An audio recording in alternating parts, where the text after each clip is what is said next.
The room had not changed, not in any way that truly mattered. Cold floor, sealed windows, the carpeted square where dust settled in soft layers, quiet as snowfall. A forgotten hour held in freeze frame, air unmoved, memory unbreathed. The investigator, older now, stepped across the threshold without sound, like entering a photograph that had been waiting for him. The outline of the scene remained in his mind. A low couch, a table with one leg slightly uneven, and the silent center of everything. It felt like time had folded, as if 40 years had not unspooled beyond this door. He paused before switching on the small lamp he always favored. The beam cut a narrow path through stillness, illuminating only what was necessary. The rest could stay contained in shadow. The case file, retrieved from archives 2 floors down, rested on the seat of a plastic chair. Inside, a name that once echoed on news sheets and evening broadcasts. Liora Estelle Marek, age 28, archivist at the City Research Bureau. Her work had been exact, disciplined, orderly to a degree that impressed even those who never met her. Raised near Dayton, soft-spoken, graduate in historical document preservation, she had lived in this one-bedroom apartment for 2 years. Her friends described her as quiet, luminous, someone who remembered birthdays and corrected dates in casual conversation, never with impatience. He remembered the call.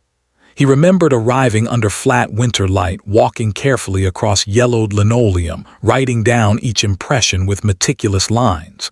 But impressions fade, written notes flatten, memory either bleaches or saturates. When he first saw her, her posture appeared serene, more like repose than crisis. No disarray, no rushed marks, no overturned objects, as though she had been reading and simply paused. Tonight was not about reanimating sorrow. It was about calibration, observation, one more attempt to locate what had been missed. His breath stayed slow, the kind trained through decades of standing over tables lit by fluorescence. At 3 a.m. he set down his leather notebook. The faint rustle of pages sounded too loud for the room. He halted, allowed silence to reassert itself. A photograph slid out from the top of the file. He held it between gloved fingers. Liora in profile in her workspace, surrounded by stacks of municipal ledgers and city maps. Ink-smudged thumb at the corner of a parchment. Unaware of the camera, she appeared absorbed, tranquil. The investigator studied the captured stillness.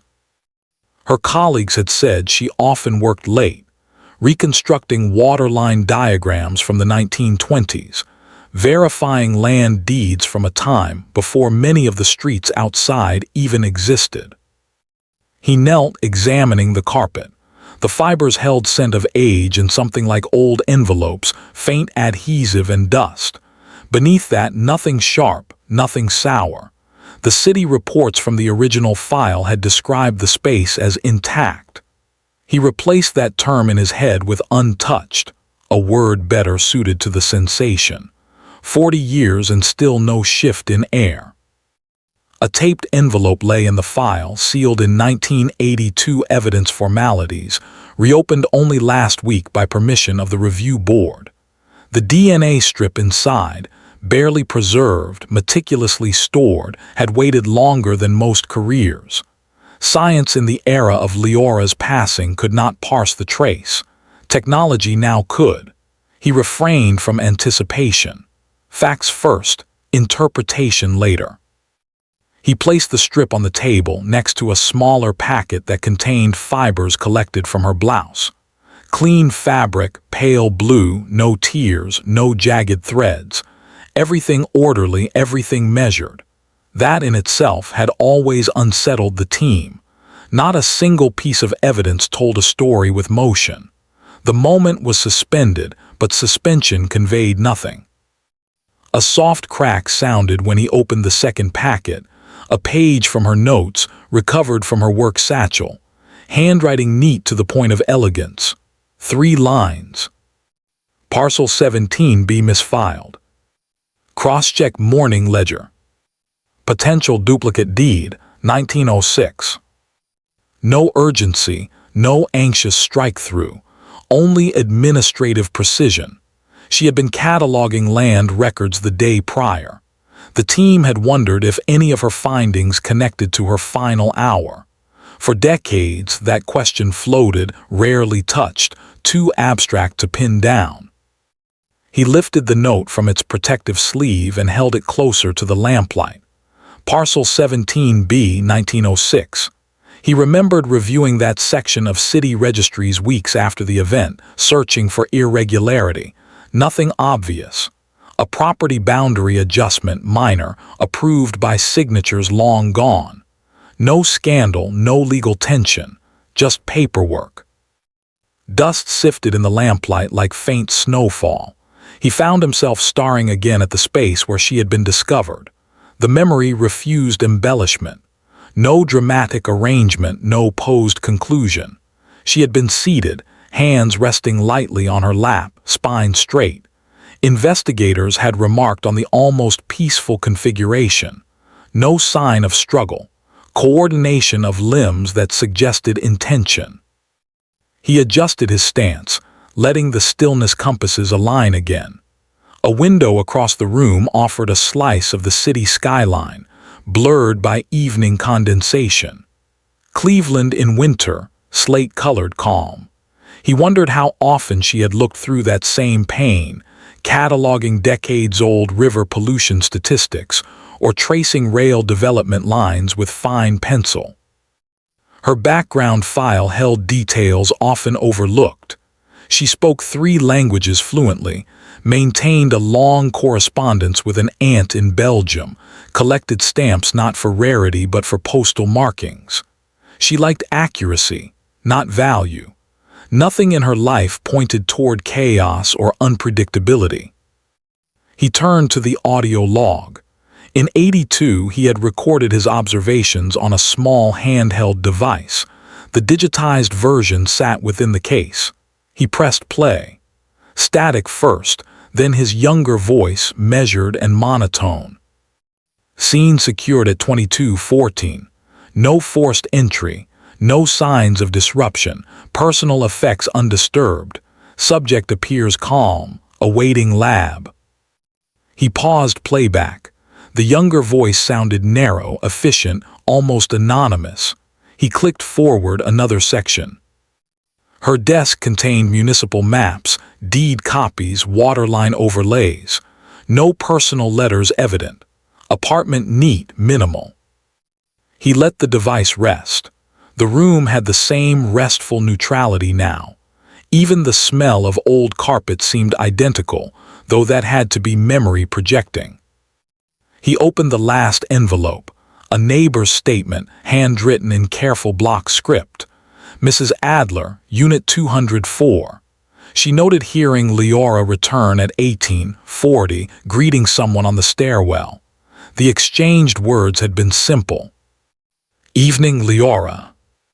"Evening." No further sound reported. No visitors, no deliveries. Just 2 sentences in passing, uncolored by mood. He reviewed the name again. Liora Estelle Marek. Names hold weight, he thought, though never in measurable ways. He recalled her personnel evaluation. Highly dedicated, modest, consistent handling of sensitive city materials. He inhaled slowly, the ghosted scent of paper and linen stirring faintly around him. The lamplight glinted off a framed print on her wall. A map of Lake Erie's shipping routes, dated 1912, edges browned but preserved under glass. She had likely selected it for its meticulous lines, its balanced legend markings. His pen moved along the notebook page. Re-examination. No change to original positional details. Environment stable. All items from 1982 consistent with logged notes. DNA sample to be analyzed Friday. He wrote without flourish. Precision remained the method, same as at the beginning. The twist, if it existed, would not announce itself grandly. It would live in something minute, A serial number on a land record, a transfer stamp forgotten, an ink variant from a specific office that closed decades ago. It would not be dramatic. It would be procedural. He replaced each item exactly as found. Packet, note, fibers. The sound of each envelope sliding back into the folder felt like resealing time. He sat again, quietly, as though waiting for Liora to continue her work. Perhaps she would have said something about Parcel 17B, about discrepancies, about ledgers not matching.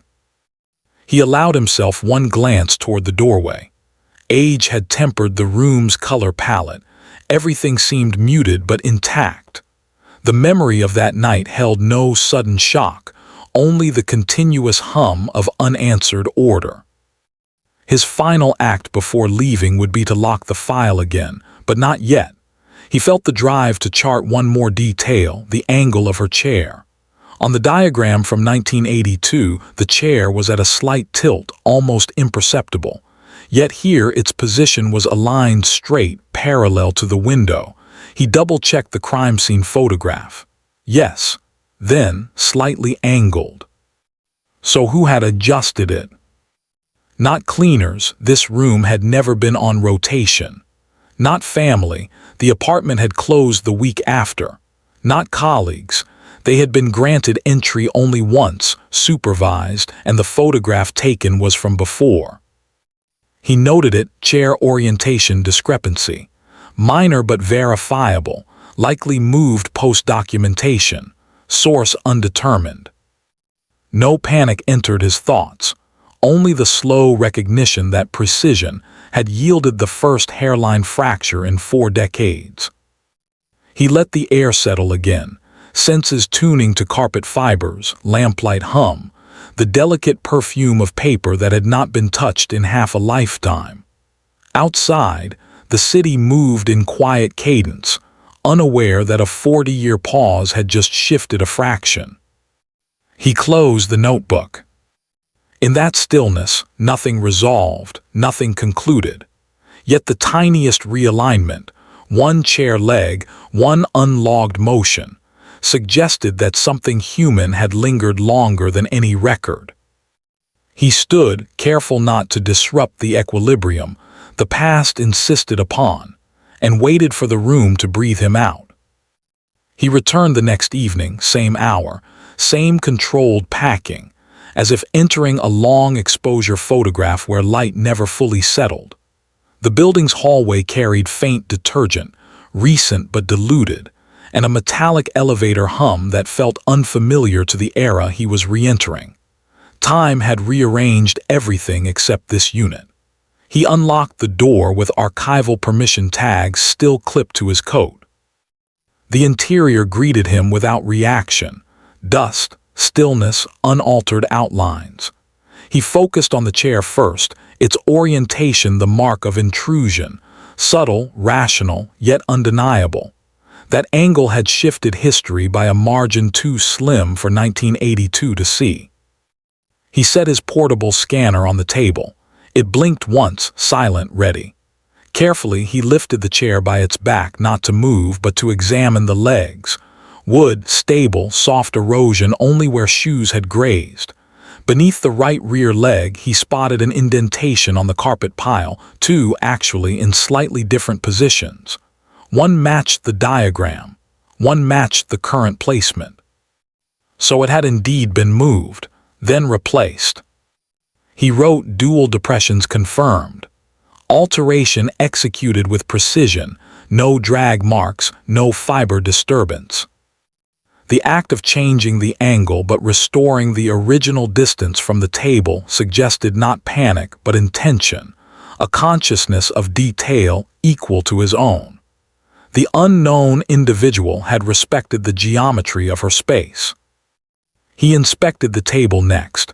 A slim envelope, blank, rested beneath the main case file. It hadn't been there the night before. His breath stalled. No label, no dust on its surface, suggesting recent placement. He documented the position, left of center, aligned with table's short axis. He slipped on fresh gloves before opening. Inside, folded once, lay a photocopy, grainy, faded, from the municipal deed index. Parcel 17B, same as her note, but at the bottom, circled in faint graphite, transfer addendum filed January 5, 1907. His brow tightened slightly. The original year Liora had written, 1906, being off by one. Not her style, not her tolerance. She had written 1906. But if this addendum was correct, the official shift happened a year later. Was she tracing a clerical correction? Was the discrepancy intentional on her part, or had someone corrected her after the fact? He scanned the copy edge to edge.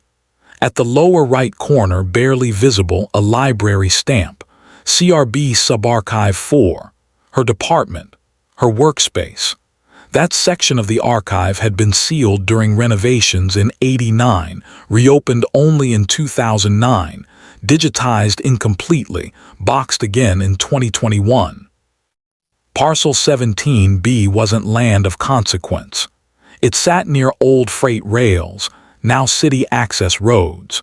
No development dispute, no corporate acquisition, no taxation scandal. Just a segment where municipal boundaries converged with early legal expansions.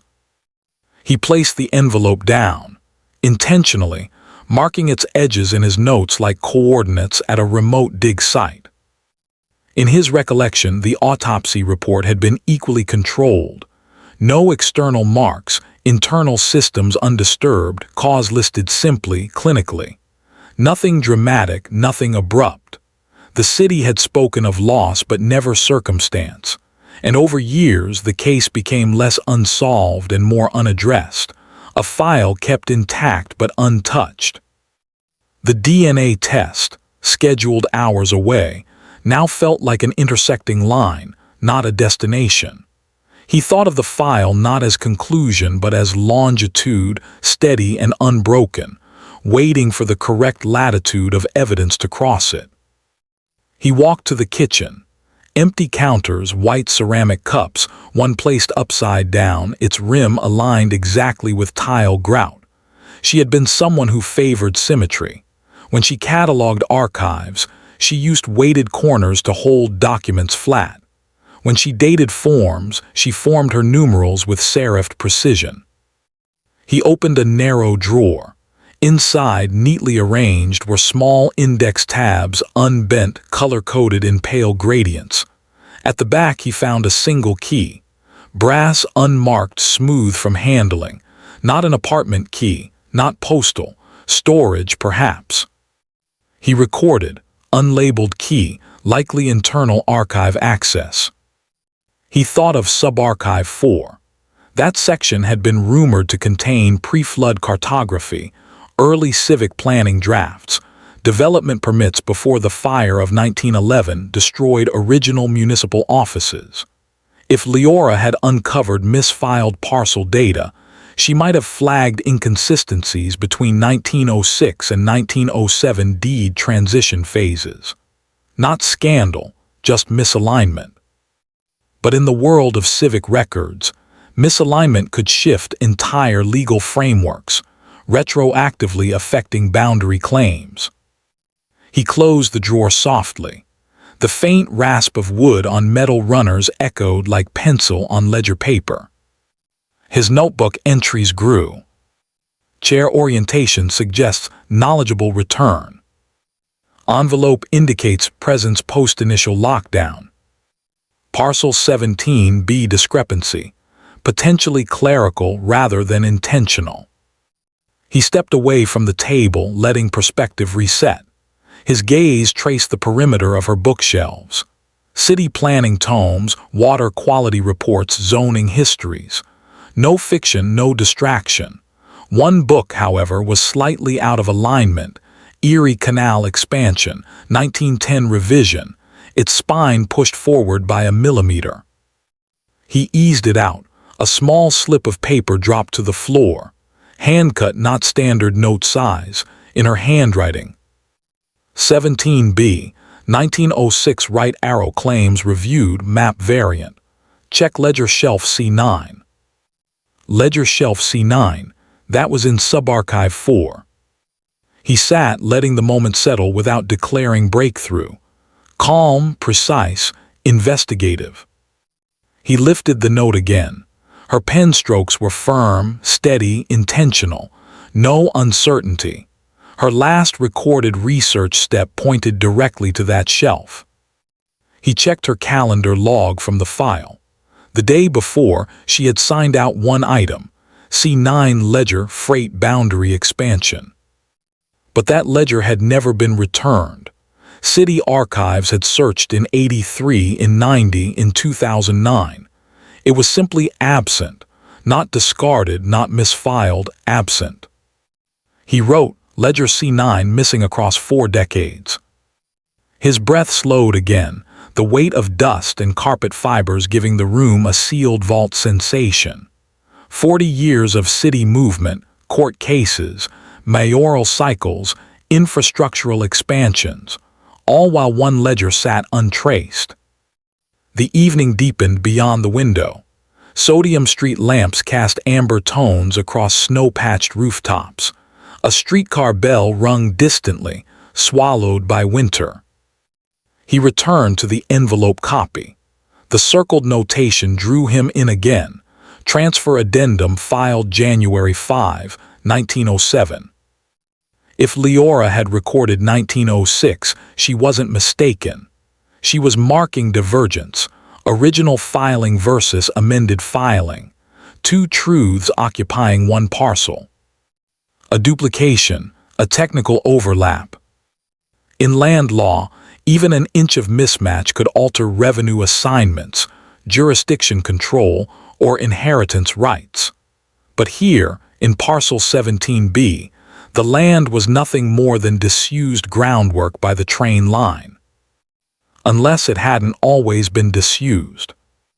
He scanned the bottom of the photocopy, zooming on the stamp. CRB Subarchive 4. The circle's lower quadrant bore a faint tear, as though the stamp had been reapplied after its first impression failed. That indicated old ink pad dryness, typical of early 20th century municipal offices, yet uncommon if the copy had been made decades later.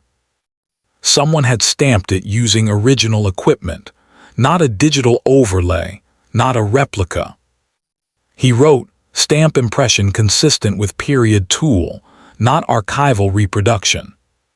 Had Liora handled the original stamp, or someone after her? He closed the file again gently.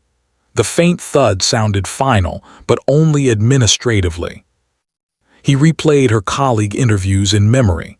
One archivist mentioned her last day, how she had looked preoccupied, thoughtful, gentle in her silence. Nothing alarming, just quiet calculation. He imagined her walking through Subarchive 4, key in hand, Ledger C9 under arm, recording micro-adjustments in deed lines, cartographies, property signatures inked by hands who lived and died a century before her. He sensed no fear in her notes, only duty. Back at the table, he examined the photocopy under angled lamplight. A watermark emerged, barely visible, Merck Collection. Not a city watermark, not a bureau designation. Merck was her surname. Her personal stamp. She had copied a segment of municipal record using private archival paper. That explained the texture, the faint linen threads. He wrote, document on personal watermark stock, suggests independent research. Liora had not simply been cataloging city history. She had been tracing lineage, origin, foundational truth behind land parcel consolidation. A task neither urgent nor dangerous, only exacting. He exhaled. More dust motes drifted like quiet snowfall, slow, ceremonial. He checked the chair again, its dual indentations now symbolic more than evidential, an imprint of presence unlogged, unspoken. He gathered each item, sealing records, aligning pages. Not closure, just containment. Before leaving, he looked once at the space where she had sat in her final hour. Not in grief, not in mythology, just in factual acknowledgement that she had been here, working with calm precision until her last notation. He stepped out, turning the lock metal meeting metal with muted discipline. The hallway lights cast long, motionless shadows along the worn carpet. He descended without haste, notebook secure under arm. Outside, winter wrapped the city in its own archival hush. He paused in the cold, realizing that the ledger itself, a single missing volume, held no dramatic revelation. Instead, the logic of tiny shifts, microscopic corrections, would be the path forward. Parcel numbers, date overlaps, a stamp impression consistent with century-old ink. He walked toward the dim parking lot without checking the clock. Time was irrelevant. Only accuracy remained. Nothing resolved yet, but something, faint as a ledger notation in graphite, indicated alignment at last. 2 days later, the results arrived with the quiet, ceremonious air he had expected. No alarm, no rush, only a sealed envelope placed on his desk by a records assistant who spoke in clipped, neutral syllables. The city office around him moved with procedural calm. Staplers, microfiche readers, fluorescent hum. Time did not pause here the way it paused in Liora's apartment. He slipped the envelope open with a letter blade. Inside, a single page, typed dense, bordered by laboratory certification. The DNA trace obtained from fibers collected in 1982 had been matched, eventually, after 40 years, to another employee of the municipal archives. Someone whose presence had never sparked question because it had been entirely ordinary. Elijah Warren, archivist, hired in 1979, retired in 1995, known for punctuality, indexing accuracy, and an almost ceremonial respect for document handling. The report listed the match in calm phrasing, no elaboration, conclusive associative markers. His name had been on department rosters, in group photographs, in meeting minutes. Not concealed, not remote. A colleague whose desk stood 2 rows down from hers. The investigator folded the page exactly once, aligning edges with practiced precision. The result itself did not jolt. This was no revelation shaped like lightning. It was the quiet culmination of incremental alignment, chair angle, envelope placement, ledger absence, parcel notation. If one followed the thread with disciplined restraint, the line led inevitably to a known name. He withdrew the personnel file of Warren from storage. Temperament marked as patient, courteous, assigned frequently to Subarchive 4 due to steady, deliberate handling of fragile maps. His handwriting on departmental memos, square, methodical, no flourishes. A certain kinship with Liora's own attention to form. No statements in his history suggested discord, dispute, or rivalry. Yet, the DNA match positioned him within her final environment, not as vague presence but unambiguous contact. Not definitive in motive, not dramatic in implication. Simply present. He walked once more to the apartment, this time without the case file. Just himself, his notes, and the memory of the chair's dual indentations. Snow had compacted along the building entrance, a crust of winter that softened footfall. The stairwell air held a faint scent of paint, recent, thin, unintrusive. Inside, the room greeted him unchanged, stillness preserved by air that never circulated too quickly. He set his notebook on the table, beside the photocopy with her circled date. Warren's name hovered in thought, calm as all else here. He sat, matching posture to the chair diagram from 82, hands resting in neutral position. He imagined briefly the 2 archivists working late, not in conflict but in parallel focus. Side by side in the sub-basement reading room where temperature stayed low to protect parchment fibers. If she had discovered discrepancies between 1906 and 1907 parcels, she might have consulted him, not in alarm, simply in shared pursuit of clarity. He had been senior to her by almost 8 years, a natural source of verification. And if he had handled the same ledger she logged, C9, the DNA contact would follow logically without narrative distortion. No shock, only proximity. He opened his notebook to the entry, chair altered but restored. That detail now implied respect, not intrusion. Someone had honored the geometry she maintained. Someone who understood the sanctity of arrangement in an archivist's domain. He checked the envelope again. The photocopy from Subarchive 4 bore her watermark, but the stamp impression, a century-old tool, could have been applied by either of them. He adjusted the lamplight to a shallower angle. A supplemental pencil marking emerged at the bottom right of the photocopy, faint as a memory. You. Not bold, not signature style, just 2 serifed initials in faded graphite nearly lost in paper texture. He recorded it with careful intent, not leaping to interpretation. You, initials consistent with Warren. He leaned back, allowing the air to settle. Something about this realization was not sensational, not decisive, just quietly logical.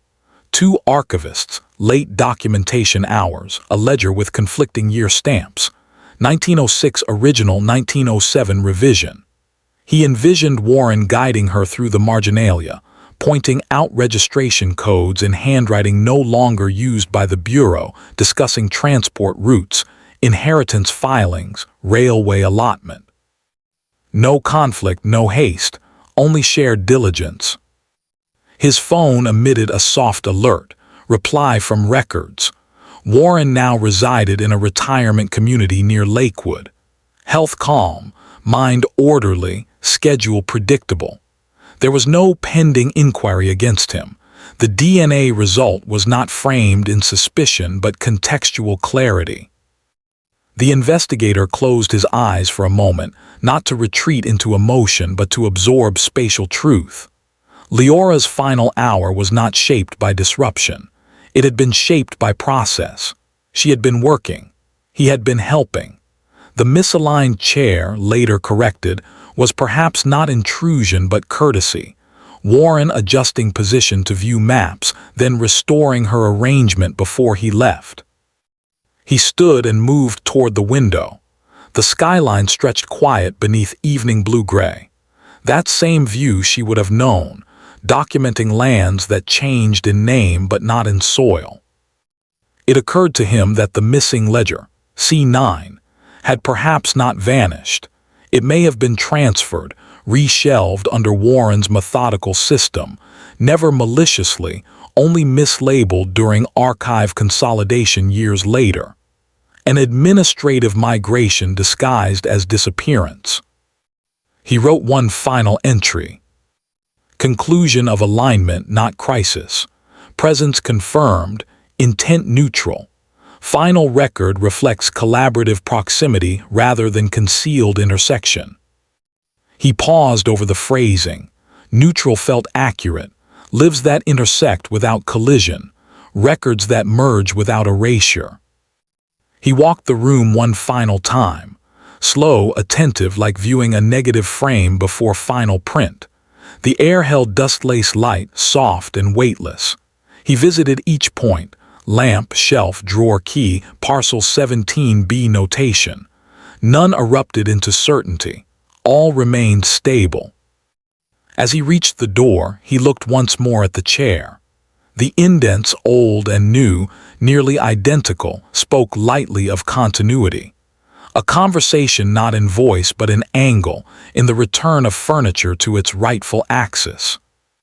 He carried the file under his arm, not heavy, not burdensome, just complete in its quiet logic.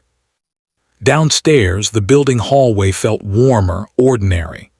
At the curb, light snow began to fall, small grains that balanced along his coat sleeve without melting.